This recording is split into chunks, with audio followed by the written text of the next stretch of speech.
Now, we're going to move forward with something slightly more revolutionary in terms of, I think, what we're going to hear. It's Martin Zepter, who's come all the way from Dresden.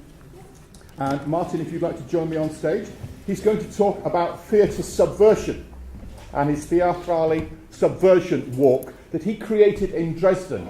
And there's some really extraordinary things that are happening at the moment in that part of the world. And I'm really excited in hearing some of the stories that we've got to come up. So welcome on stage. Please give a big warm hand, Martin Zepter. Thank you.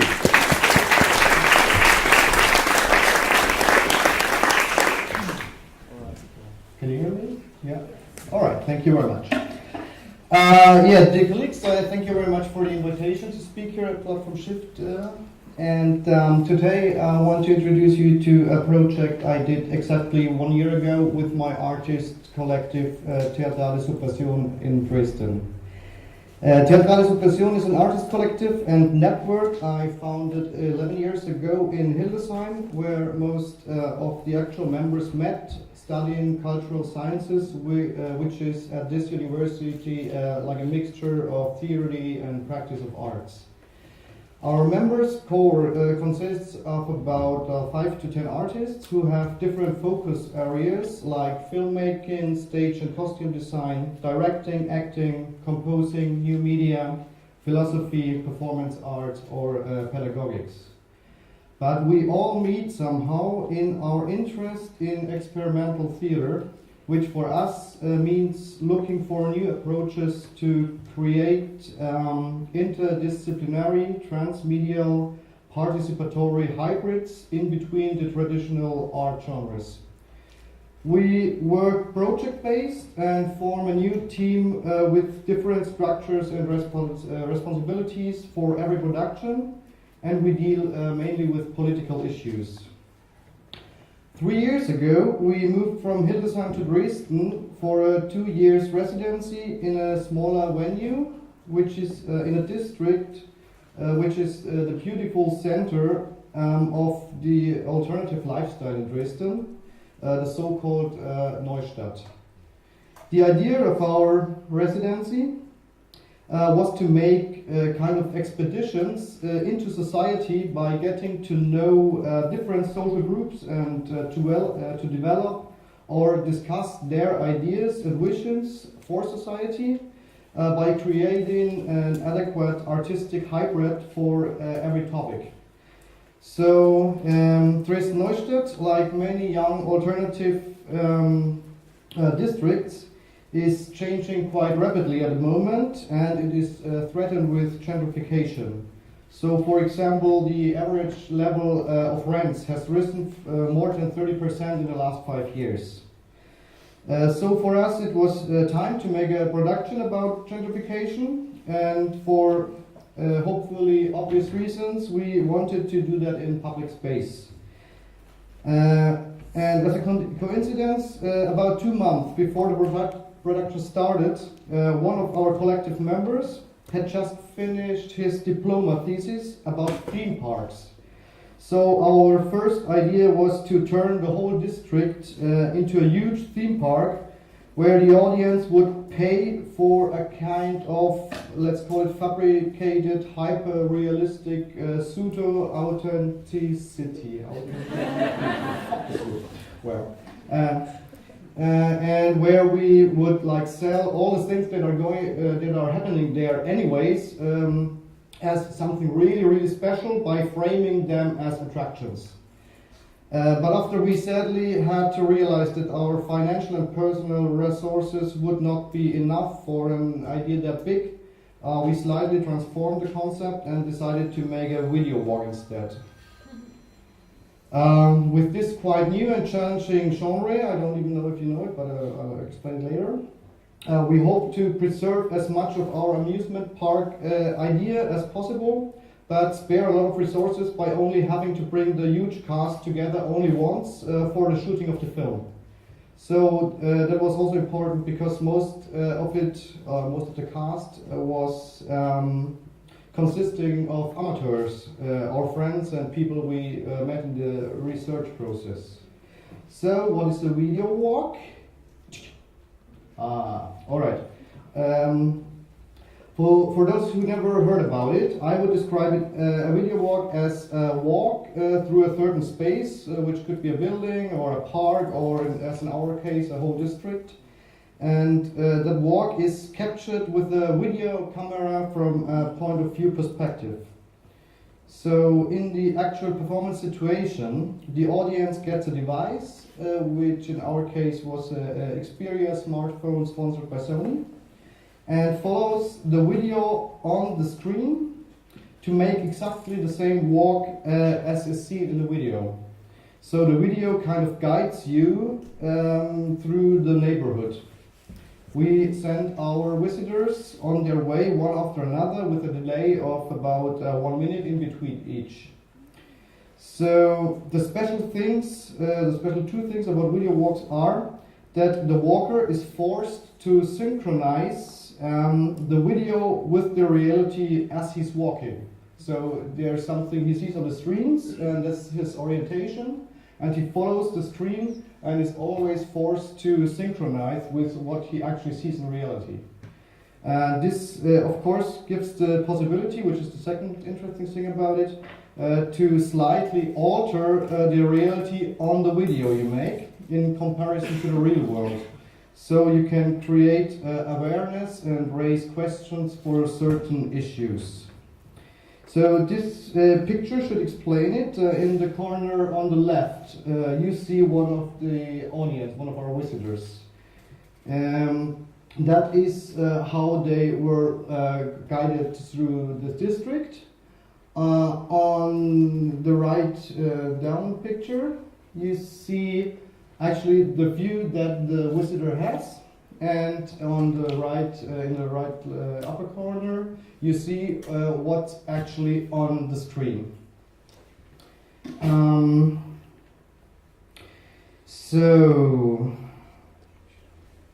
I've got two more pictures, how they are actually looking like our audience doing the walk. So they were guided to the district. Oh, maybe like that. Yeah, okay. So this is another one.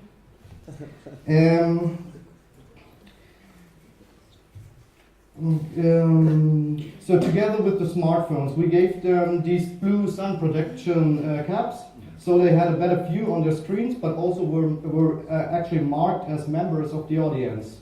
This way they became, in a way, actors in open space too. So the people passing by got often really curious about this endless line of blue-capped persons following each other in a certain distance, and sometimes just staring at their smartphones, and sometimes watching a wall for like minutes or laughing out loud. The starting point of the whole walk was in the venue of our cooperation partner. Here you met these two lovely people who gave you the smartphones and headphones and caps and explained to you how the whole thing works and sent you on your way, as seen here. So now I'm going to try to explain to you what was actually seen on the screens and how we developed it. How we created, in a way, a kind of augmented reality to discuss the topic of gentrification. So from the amusement park or theme park idea, we kept the idea to create separated countries like in Disney World. So we divided Dresden-Neustadt, the district, in the countries Freiraumia, Stadtplania and Investoria, which loosely translates to something like Squawkland, Communal Country and Investor's Paradise. But we also decided that these countries would not be separated regions in a geographic kind of way, but more something like different layers sharing the same space, layers that kind of pop up if you change the perspectives. Each of these countries were symbolized by one main character, who were, as it obviously should be in an amusement park, playful, fairy tale-like representatives of their country, with its ideas and visions. So first, we see the wizard. He represents Investoria. He stands for capitalism and the liberation of markets with all its benefits and flaws. He's investor and entrepreneur. His aim is to make as much money as possible by finding and developing business ideas and spaces. He has a magic wand which he can create augmented reality with. So, for example, he's implementing business ideas into the video, or he can also make others disappear or himself disappear. On the next picture, we see him with his gang. And, sorry. On the next picture, we see Kotti on the left side, showing a picture of the wizard, who she can't stand. And she's an anarchist, and she stands for new social and alternative grassroots movements. She's, of course, anti-capitalistic and fights for things like ecological conscience, sustainability, and non-profit spaces or organizations. Here we see her with her friends demonstrating. And of course, they're going to clash with the Wizards gang later. Next one is Miss Stadtplania, or City Plania. She stands for the administration, but also for communal politics. She's the one who tries to balance the interests between the other two, but also has the typical problems of bureaucracy, like lack of resources and efficiency, long processing periods, and absurd regulations. So what we did to develop these characters was a 6 weeks research process in which we met many interesting people in Dresden. We interviewed them, transcribed the interviews, and used them as a textual base for the actual text of the 3 characters. We interviewed, for example, the spokeswoman of an anarchistic culture and living community that was based on a squad as a model for Kotti. We interviewed a member of Dresden City Council as a model for Miss Cityplania, and we interviewed an architect working with investors in neighborhood development for upper class people as a model for the wizard. But we also used other text material like documents that we found in archives or on the internet, like for example long-term development plans from the city council, or literature like the Bible for hedonists, How to Be Idle by the brilliant English philosopher Tom Hodgkinson. I don't know if you know him, read the book, it's amazing. But to make the whole thing work in a dramaturgic kind of way, we also had to develop storylines and translate the story into stageable pictures. So the wizard, with his magic abilities, developed, for example, a gallery for art and public space to make money of graffitis, as you can see here. So he frames the graffitis, puts a price tag on it, and tries to sell it.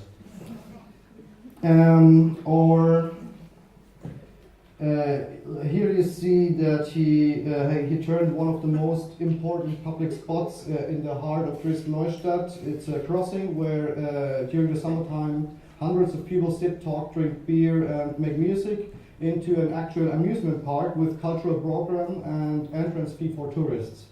So as you can see here, today program offers, for example, authentic sitting with punks, or the famous Battle Collectors Ballet at O30 for only 25 euros. But of course he makes the most money with real estate development. So here you can see this wasteland which he turns into a luxury neighborhood, as you can see in his vision here, where we actually implanted part of a commercial by an actual Dresden-based real estate developer into the video. So into the video you saw on the screen a commercial by real estate developers. And interesting side note, this wasteland you see here, I visited 2 days ago to make a picture how it looks like now, because I really wanted to show you. And that's how it changed. So Okay, so these were some examples of how we brought the ideas, visions, and values of the wizard to the attention of the audience. For the people in Scotland, we developed two storylines. One was based on their need to preserve or conquer new spaces, like what they did here when they spotted the upper parking level of a car park and turned it into a kind of adult playground called Coney Island. So there were they could play ball here, and there were water fights going on like this, and even pillow fights. And of course, they had mushroom brunch, which is the second storyline, because that happens quite a lot in Scotland. And it is actually the secret of the happiness of Connie and her friends that they found a way to be the master of their own time. So, inspired by Alice in Wonderland and Michael Ente's Momo, if you know, we developed a storyline that is based on the production of magic mushrooms that give you the possibility to control the flow of time. Of course, this business idea is worth millions, and so the wizard is trying to steal it. So what he did was to force one of the shroom farmers, who was in his debt, to install surveillance cameras inside the basement where the shrooms grow, to learn more about the production process. But before we actually see the surveillance camera footage, which I got here, there's another shroom breakfast. Here we see the clock collector. He's one of Connie's best friends, and he's collecting the clocks and watches in the district for the mushroom production. And the mushroom production looks like that. Oh no! First, that's another interesting thing. These are two of our visitors, and we had these moments where they were told to put down their smartphone and interact in real life. So there was a car standing on the side of the street with a big antenna on it, which was the actual surveillance spot of the wizard. And they were invited to go inside where they saw this video. I have to start it, I guess. Yeah. So this is the production process of the magic shrooms.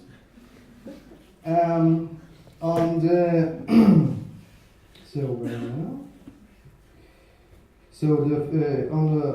upper left picture, you see that the clocks were taken apart and got shredded. On the upper right corner, you see some process I don't even understand. On the down left level, there's something chemical going on that only experts really know. And on the right down corner, there you see that out of these blocks there comes some kind of soil fertilizer thing where the actual mushrooms are planted. So after the walk went on for about 75 minutes, the epic end fight started.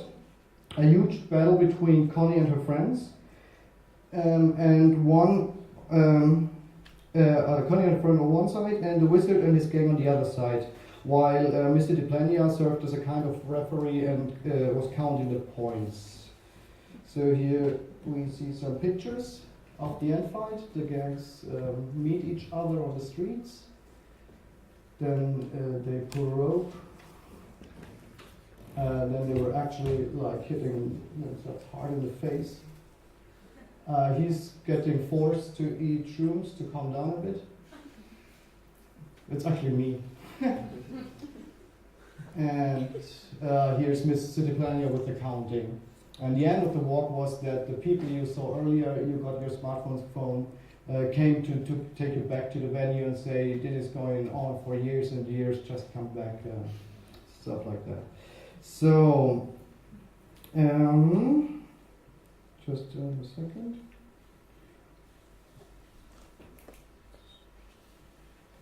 Yeah, as I told you, you also have some action in real life, some performing action, and I have 2 more pictures of that. This is how you meet Connie in the real space. She's just trying to squat the wasteland before the construction work is starting. And in the second picture, you see the wizard in real life with his wheelchair, because he has a disease that started in 2008 with the financial crisis and got worse since. So nowadays he can't walk anymore, and but he still will try to convince you to help him with his gallery. So now I'm going to show you like a small trailer that we made to invite people. Do I have to start it? I guess.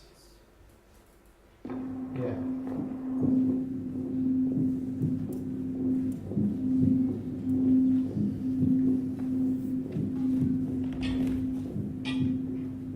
That's like the beginning of the fight, which was started out as a kind of dance battle.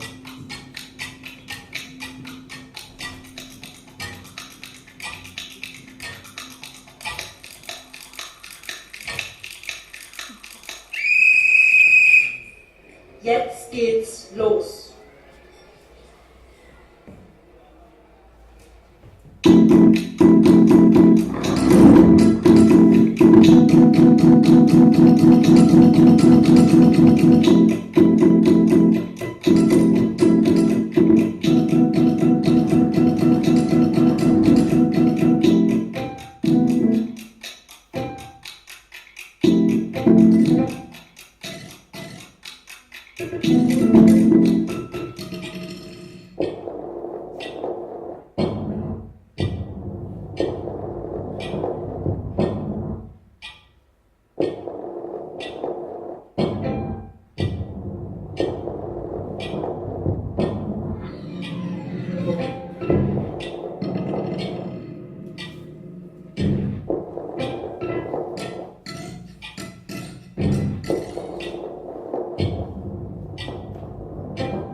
So we also had an amazing soundtrack, as you hear. And as a conclusion, I really want to encourage all of you to think outside the box and take your skills as actors, directors, filmmakers, video artists, or whatever you are, and conquer the public space. Perform, provoke, make installation, invisible theater, live art, video games, and think about how you could combine them into something unique. because the public space is where you actually have the chance to reach people that won't come into your venues. And the invention of artistic hybrids gives you the possibility to reach people that aren't interested in the theater at all. So please reclaim the streets, make art vivid and visible again, help the people to get new perspectives, because this is where political involvement starts, I guess. I thank you very much for your interest, and for further questions, just ask me a break. Thank you.